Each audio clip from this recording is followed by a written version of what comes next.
Hello అండి, welcome back to Venus kitchen. ఎప్పుడు చేసుకునే శనగపిండితో కాకుండా కొంచెం డిఫరెంట్గా పుట్నాల పప్పుతోటి పకోడీలను ఎలా ప్రిపేర్ చేసుకోవచ్చో ఈరోజు వీడియోలో చూద్దామండి. ఈ వర్షాకాలంలో వేడివేడిగా పకోడీలను ప్రిపేర్ చేసుకోవడం కోసం ముందుగా ఒక మిక్సీ జార్లోకి 1 కప్పు వరకు పుట్నాల పప్పును తీసుకోవాలి. ఈ పప్పును వీలైనంత మెత్తగా గ్రైండ్ చేసి తీసుకోండి. చూడండి, ఇలా వీడియోలో చూపిస్తున్నట్లుగా మెత్తగా గ్రైండ్ చేసుకుని రెడీగా పక్కన పెట్టుకోవాలి. ఇప్పుడు ఒక మిక్సింగ్ బౌల్లోకి 4 లేదా 5 ఉల్లిపాయలను ఇలా పొడుగ్గా కట్ చేసుకుని తీసుకోండి. ఇందులోకి రుచికి సరిపడా ఉప్పును వేసుకుని ఈ ఉల్లిపాయలన్నింటినీ కూడా చేత్తో గట్టిగా ఒత్తుతూ ఇందులో వాటర్ బయటకు వచ్చేంత వరకు కలుపుకోవాలి. ఇలా 1-2 నిమిషాల పాటు గట్టిగా ఒత్తుకుంటూ కలుపుకున్నట్లయితే ఉల్లిపాయల్లోని నీరంతా కూడా బయటకు వచ్చేస్తుందండి. ఇప్పుడు ఇందులోకి సన్నగా తరిగిన 3 పచ్చిమిరపకాయల ముక్కలు, 1 రెమ్మ కరివేపాకు, సన్నగా తరిగిన కొత్తిమీరను కూడా వేసుకోండి.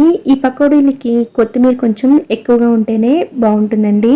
అలాగే 1/2 టీ స్పూన్ వరకు ధనియాల పొడి, 1/2 టీ స్పూన్ జీలకర్ర పొడి, 1/4 టీ స్పూన్ వరకు గరం మసాలాను కూడా వేసుకుని వీటితో పాటుగా ముందుగా గ్రైండ్ చేసి పక్కన పెట్టుకున్న పుట్నాల పొడిని కూడా వేసుకోండి.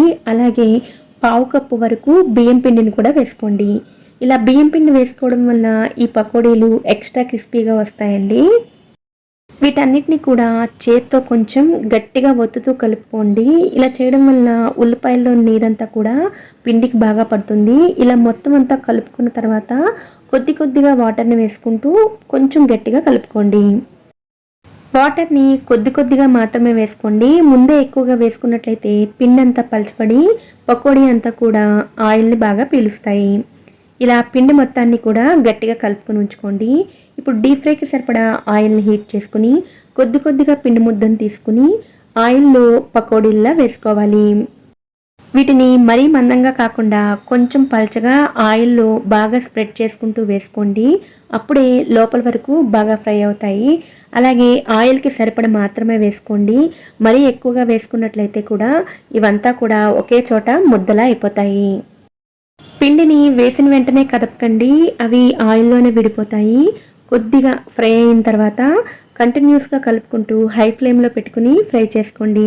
లో టు మీడియం ఫ్లేమ్లో కుక్ చేసినట్లయితే ఇవి ఆయిల్ని అబ్జర్వ్ చేస్తాయండి.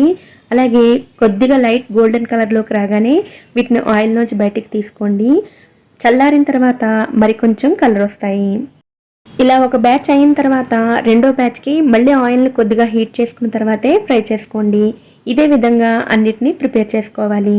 మొత్తం పిండిని పకోడీల్లా చేసుకున్న తర్వాత చివరిలో స్టవ్ ఆఫ్ చేసుకుని కరివేపాకును వేసుకుని ఫ్రై చేసుకోండి.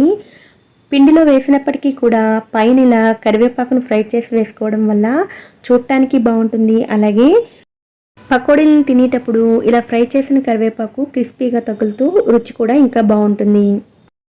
ఎప్పుడు చేసుకునే శనగపిండితో కాకుండా ఈసారి కొంచెం డిఫరెంట్గా ఇలా పుట్నాల పప్పుతోటి పకోడీని ట్రై చేయండి. టేస్ట్ చాలా బాగుంటుంది. ఈ వీడియో కనుక మీకు నచ్చినట్లయితే వీడియోని లైక్ చేసి ఛానల్ని సబ్స్క్రైబ్ చేసుకోండి. పక్కనే ఉండే బెల్ ఐకాన్ని కూడా యాక్టివేట్ చేసుకోండి. Thanks for watching.